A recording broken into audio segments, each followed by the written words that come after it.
Hello, friends. Rose Solari here. I'm back with another episode of Rose Reads. For those of you who've been with me for the last few weeks, you know that yesterday we had some technical difficulties. I was supposed to be on Facebook Live at 4 p.m. EST, but there were all kinds of problems with the live feed. And other writer friends of mine had similar problems later in the day. So I'm recording this and I'm going to post it at 4 p.m. today, Thursday, and watch it with you. It's not the same as being able to take requests and have discussions live, but I'll be there in the comments so we can talk about poetry and, in particular, today's theme, poems of hope and survival. As I said, I'm Rose Solari, poet, fiction writer, reviewer, editor, and co founder with James J. Patterson of Squire Publishing, a small press with big ideas. As you know, small presses all over the country are suffering now. And if you're wondering how you can help keep us afloat, there are a couple things you can do. First of all, you can like and share these videos. Find us on Twitter, like and follow. Find us on Facebook, find us on Instagram. On Facebook, we're Alan Squire Publishing. On Twitter, we're at Alan Squire Pub. On Instagram, we're Alan Squire Pub. You getting the idea? Also, we have tons of specials going on our site right now. We're changing our sales next week. There will still be great sales. But for this month, we've been putting together bundles of poetry, fiction, magic, bold women, wise guys. So there are a lot of wonderful bundles available on our site for essentially half price. You can go to alansquirepublishing.com and order direct from us. I will personally wipe your books down with Clorox wipes. I have a ton of them. And Amazon's not shipping, but we are. So, welcome to today's show, Poems of Hope and Survival. I'd like to start with a poem of my own, and I'll conclude with one of my own as well. And in between, we'll look at some wonderful work by other poets. This first poem is called Here. It's going to come out in a magazine next May that I'm a very big fan of, Split Lip Mag. And that magazine is also run by the same folks who run Iris G Press, Lee Hinton and Lisa Munson. They're a wonderful organization. I highly recommend their books and their magazine, and you can find them at irisgpress.org. This is a poem of survival, though it may not seem that way at first. I think sometimes we don't exactly know how we get through the toughest times in our lives. It's almost as though maybe some future self threw a rope. And this poem is about that. It's called Here. Hungry for solace, that orphaned autumn, you drove to the ocean, but it too seemed sunk in grief. Hard rain stabbed the sand. The wild ponies shook their manes and sighed. Still, you didn't weigh down your pockets, walk into the ocean. You had one last beer in the cooler, a small bowl of hash in the car. The drive home was all grip and skid, every guardrail temptation, and thunder and orchestra guiding you out of this life like Aida, Lucia, Giselle. Crossing the bridge you thought you might soar in your tiny tin can of a car out over the whole of the bay, relieved at last of the burden of this life. I wish I had been there beside you. I wish I had taken the wheel and let you weep. I wish I had thought of a story to tell you, not sappy but promising, the sort you'd want to stick around for. Though maybe I did, because here we are. Here we are. I will be eternally grateful for whatever it was that kept me from going off that bridge that night. And here we are, friends, surviving this time. Doing okay, I hope. Some probably better than others, some days probably better than others. But here we are. I'd like to share a poem by Dorianne Lux now that's an old favorite of mine. I try to mix it up in these readings between bringing you newer work and older work. Dorianne Lux is a great American poet. I'm sure many of you are familiar with her work. And this poem of hers has always been a particular favorite of mine. It's called Balance. And I think it's about a lot of things, but it's in part about the way in which we can treasure a memory that will help get us through challenges and difficulties. Treasure a good memory. And it doesn't have to be a big thing, it can be something small, which in this case it is. This is from her book, What We Carry. Her new and Selected was just recently out as well. I highly recommend it. A great poet and also a wonderful supporter of other poets, a great member of the writing community.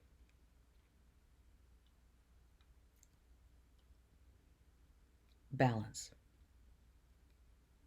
I'm remembering again the day we stood on the porch and you smoked while the old man told you about his basement full of wine, his bad heart and the doctor's warning, how he held the dusty bottle out to you, glad, he said, to give it away to someone who appreciated its value and spirit, the years it took to settle into its richness and worth.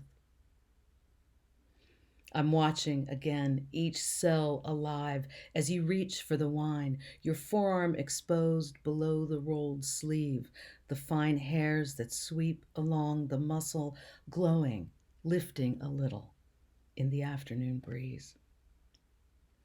I'm memorizing the shape of the moment, your hand and the small bones lengthening beneath the skin as it tightens on the gripping, on the receiving of the gift, the exact texture and color of your skin, and the old man's face reduced to its essence. That and the brief second when both of you had a hand on the bottle, the thing not yet given, not yet taken, but held between you, stoppered, full. And my body is flooded again with an elemental joy, holding on to it against another day in the unknowable future when I'm given terrible news, some dark burden I'll be forced to carry. I know this is useless and can't possibly work, but I'm saving that moment for balance. I love the extraordinary level of observation that she brings to this poem, the way she stops that moment when the giver and the receiver both have their hands on the wine bottle. It's such a beautiful evocation of what lyric poetry does, stopping the moment so we can fully see it. And she lingers and lingers with that I'm watching again, I'm memorizing, I'm remembering. I just think it's a really magnificent poem. And maybe that'll help some of you think about your own good memories that are helping you to get through this time. If you're just joining us now, I'm Rose Solari of Squire Publishing, a small press with big ideas, and I'm focusing today on poems of hope and survival to get us through this quarantine time. We lost a great member of the poetry world this week, the Irish poet and essayist Evan Boland. I think many of us have loved her work for a long time. She passed away from a stroke on Monday. And the first thing that came to my mind, because I was actually rereading this when I heard the news, wasn't a book of her poems, but this incredible book of hers, Object Lessons, The Life of the Woman and the Poet in Our Time. This is an extraordinary book. One of the things that she talks about in this book that had a tremendous effect on me when I was first reading it is that she talks about how she realized at a certain point in her academic life that the models of poetry writers around her were all male. And that in particular, there was a vision abroad in academia and maybe the landscape at large of the poet as a genius boy, high in his room, writing his philosophical, romantic verse. And how she began to feel that perhaps there was no place for her in that world. I think a lot of women poets have felt that way. I think a lot of poets of color have felt that way. I think this is a predicament we live with. She dealt with it, I think, in a beautiful and interesting way. She made a space for herself. And in doing so, I think also made space for other women writers to come after.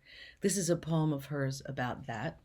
It's from her book Against Love Poetry, one of my favorite books of poems. Um, and a shout out is due to the wonderful poet Catherine Young because I've obviously lent my copy to someone, could not find it, and Catherine was able to track it down for me. This poem is called Is It Still the Same? Is it still the same young woman who climbs the stairs, who closes a child's door, who goes to her table in a room at the back of a house? The same unlighted corridor? The same night air over the wheelbarrows and rain tanks? The same inky sky and pin bright stars? You can see nothing of her but her head bent over the page, her hand moving, moving again, and her hair. I wrote like that once, but this is different. This time, when she looks up, I will be there. I think it's a great poem of legacy and of how we make space for each other as we go. Also, Boland was, as many of you know, Irish, wrote beautifully about Ireland. She spent a lot of time in her growing up in the United States and England. And in this book, A Woman Without a Country, she addresses some of those things, those matters of identity and place.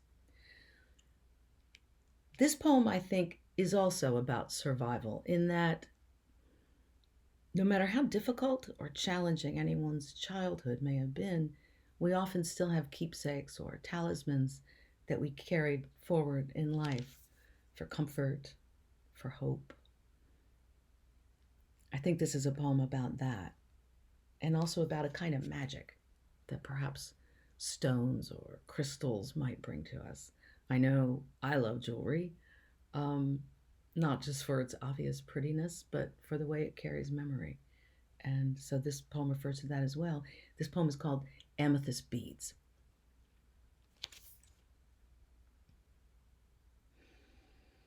And when I take them out of the cherry wood box, these beads are the color of dog violets in shadow. Then, at the well of the throat where the tears start, they darken. Now I wear at my neck an old stress of crystal, an impression of earthly housekeeping. A mysterious brightness made underground where there is no sun, only stories of strayed child and her mother bargaining with a sullen king, promising and arguing what she can keep, what she can let him have. Shadows in the season of violets start up and are part of the settlement. Stolen from such a place, these beads cannot be anything but wise to the healing arts of compromise and survival. And when I wear them, it is almost as if my skin was taking into itself a medicine of light. Rosemary, say, or tansy, or chamomile, which they kept to cool fever, which they once used to soothe a child, tossing from side to side, beads of sweat, catching and holding a gleam from the vigil lamp. A child crying out in her sleep, "Wait for me, don't leave me here," who will never remember this, who will never remember this. This poem makes me think in some ways of the medicine that Helen gives to the warriors in the Odyssey to help them forget what they suffered in the Trojan War, to help them forget the deaths of their comrades and the blood. And isn't it a good thing that we don't remember every bad thing that has happened to us in childhood? Isn't it a good thing that sometimes we mercifully forget our illnesses, our sadnesses, our losses? Evan Boland will be much missed in the poetry world and elsewhere, and rest in peace, great lady and master of poetry. Again, I'm Rose Solari. I'm here with Poems of Hope and Survival. I'm going to keep this series going. I thought at the end of National Poetry Month I'd stop, but you guys have been so great, and some of you have been weekly attendees. You've sent comments and suggestions, and I love them and I want more. So I'm going to keep going at least through May, and then we'll see what happens. All of our readings and festivals for May were canceled, as you know. Sadly, I'm so disappointed about all of that, but we'll be here. And remember, all of Alan Squire Publishing's Kindles are 99 cents to $1.99. We've got a ton of sales on our website, alansquirepublishing.com. Like it, share it, spread the love, spread the books. We're going to get through this. Next week, I'm going to talk about mystery novels, crime writing. In anticipation of a great reading I'll be participating in next Friday night. Not this one, but the following one. It's a series run by E.A. Amar. Ed Amar, a wonderful crime writer, terrific novelist. He runs a series called Noir at the Bar, and it's really fun. And it's gone virtual now during this quarantine time. He runs it every Friday night. You can find it at his website, eaamar.writes.com. Amar is A-Y-M-A-R, writes.com. Last week's was fantastic. I expect tomorrow night's to be fantastic, and I'll be on the following week. My first novel, A Secret Woman, is a mystery, not a murder, but a mystery that revolves around the burning down of a medieval abbey. And I'll be reading from my novel in progress on Ed's show next week, which is a murder mystery. And it's set in Canada, in the Lake District, where I've spent a lot of time not being homicidal. Anyway, here's another wonderful poem about survival. This is from the Richard Peabody Reader, which we published in 2014. I'm very proud of this book. It's the first in our Legacy series, which is a series devoted to writers who have published in multiple genres, largely in indie presses, and who also have a consistent track record of mentoring, supporting, and nurturing other writers into print. If you know Richard Peabody, he doesn't need an introduction. He's a hero of indie lit. And I don't even know how he finds time to write his own work in between producing Gargoyle Magazine every year, producing the various books he puts out through Paycock Press, and through all the literary citizenship that he gives. But he does, and he's a great writer too. This is one of my absolute favorite poems of Richard's. I've been known to call it out as a request when he's live. And it's called The Forgiveness Device. And I have a lot of mixed feelings about forgiveness sometimes. I think sometimes when people hurt us, maybe forgiveness is not the right choice. But this is a poem about the possibility of it being absolutely the right choice, and in a really beautiful way. This is called The Forgiveness Device. Hold that flashlight still. But I can't. It's impossible. I'm only a child, and I watch as he puffs up bigger and bigger, like a barrage balloon, pushing back his glasses that are smeared with grease as he winds the clicking ratchet again and again, changing spark plugs in the dark. The garage light won't reach outside to where we stand around the burgundy Chrysler. I'm scared, snot dripping down my face, tears. The fender is too big for me to lean over, but I try, and my arm is so numb it tingles. The drop light flickers against the hood. My father is stripping skin off his knuckles as the ratchet slips and slings off the manifold. He's talking to himself, saying he can't see, and beginning to cuss. I realize now he's angry at himself, at his failure to fix something so elementary, and his anger is misdirected at me. But back then I was just a kid, a bookish little kid, afraid of failing. I didn't know yet that it's okay to fail, that my father was just trying to save a buck and afraid of aging. The price was high. Why can't you wait till morning, I wanted to say. yet didn't dare. He drinks another Ballantine, crumples the can, and drops it on the driveway. If I could, I'd materialize at that exact moment, the aluminum still rattling against the concrete. Tell him, it's not that important, Dad. It's just a couple of spark plugs. Don't get so stressed. I'd rub my red bandana across his forehead and soothe his brow. Tell him, relax, and watch his features soften. Hear that laughter again.